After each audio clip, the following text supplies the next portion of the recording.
Terima kasih pimpinan Mas Nusron yang saya hormati, rekan seguru dan seilmu, Pak Wamen, Bapak Ibu semua. Saya pikir ini menjadi sebuah pencerahan bagi kita semua, karena selama ini kita hanya mengikuti di media massa.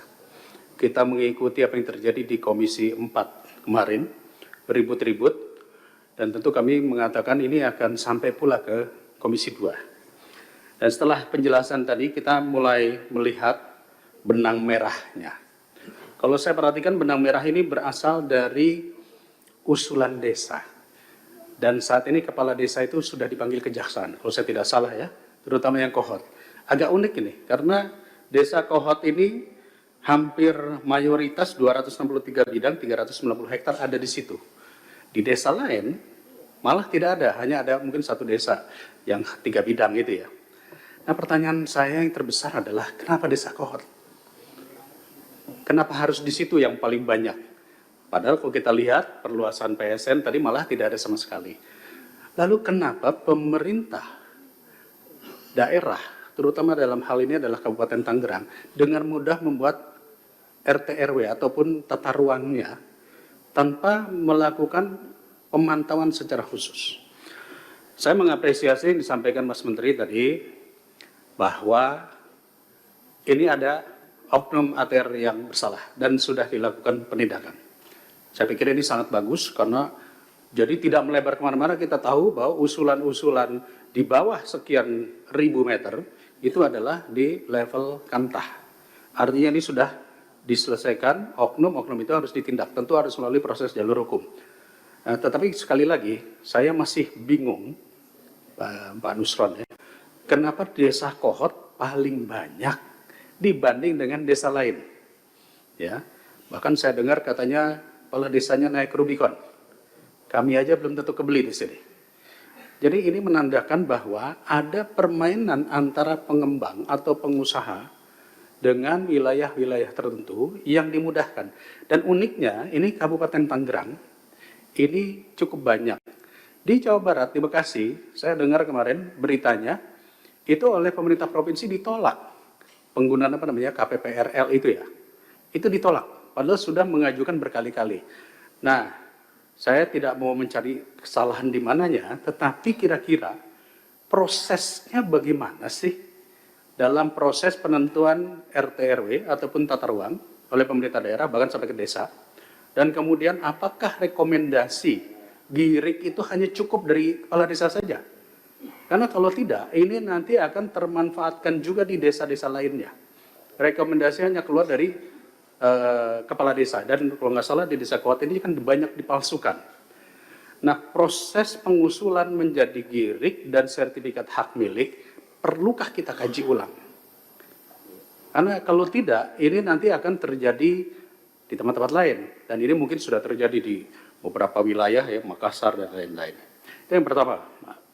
Yang kedua, saya pikir saya harus mengapresiasi rencana besar kerjasama dengan Kementerian dan kami cocokkan dengan data peta BIG tentang data peta spesial tematik tentang garis pantai.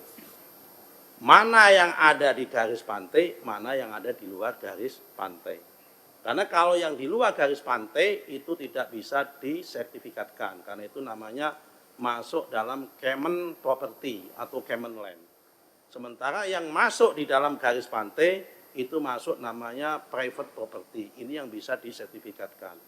Yang masuk di Kemen Property tidak bisa kita sertifikatkan. Nah, terus yang masuk di dalam Kemen Property mau tidak mau harus kita batalkan. Yang masuk di Private Property sepanjang prosedurnya benar, bukti juridisnya benar, ya tidak kita batalkan. Yang masuk di dalam garis pantai. Nah, karena itu next selanjutnya, langkah selanjutnya adalah setelah kita cocokkan, ada yang kita batalkan.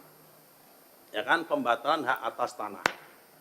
Sementara ini yang kita batalkan 50 bidang sementara ini. Ya kan, dari 263 dan 17. Yang kita batalkan 50. Sisanya apa? Sedang berjalan, masih kita on progress, kita cocokkan. mana yang di dalam garis pantai, mana yang di dalam luar garis pantai. Apakah nambah? Potensinya bisa nambah. Karena kita baru bekerja praktis baru 4 hari. Karena Selasa kita umumin hari Senin, Selasa, Rabu, Kamis, Jumat. 4 hari. Kemudian libur, kita masuk hari ini. Selama 4 hari kita dapat 50 bidang tanah. Nah, langkah selanjutnya bagaimana? Yang pertama adalah pembatalan hak atas tanah bagi yang pertama proses pembuktian yuridisnya tidak betul. Nomor 2, pembatalan hak atas tanah bagi yang prosedurnya tidak betul. Yang nomor 3 adalah pembatalan hak atas tanah bagi apa yang bisa jadi yuridisnya betul, bisa jadi prosedurnya betul, tapi fakta materialnya saat ini sudah tidak ada. Itu kita batalkan.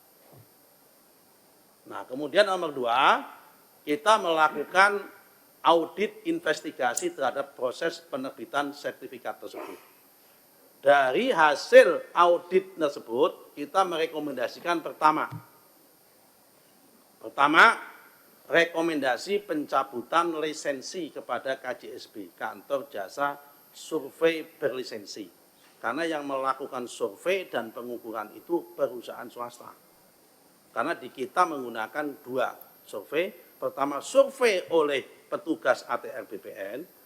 Yang kedua, bisa lewat jasa survei berlisensi, tapi disahkan oleh petugas ATR BPN. Nah, kemudian kita memberikan sanksi berat, pembebasan dan penghentian dari jabatannya pada mereka yang terlibat kepada 6 pegawai dan sanksi berat kepada 2 pegawai. Nah, nama-nama pegawainya siapa saja kami nggak bisa sebut, ya kan? Kami hanya sebut inisial. Yang pertama adalah JS, Kepala Kantor Pertanahan Kabupaten Tangerang pada masa itu. Kemudian SH, ex Kepala Seksi Penetapan Hak dan Pendaftaran. Kemudian ET, ex Kepala Seksi Survei dan Pemetaan. Kemudian WS, Ketua Panitia A. Kemudian YS, Ketua Panitia A. Kemudian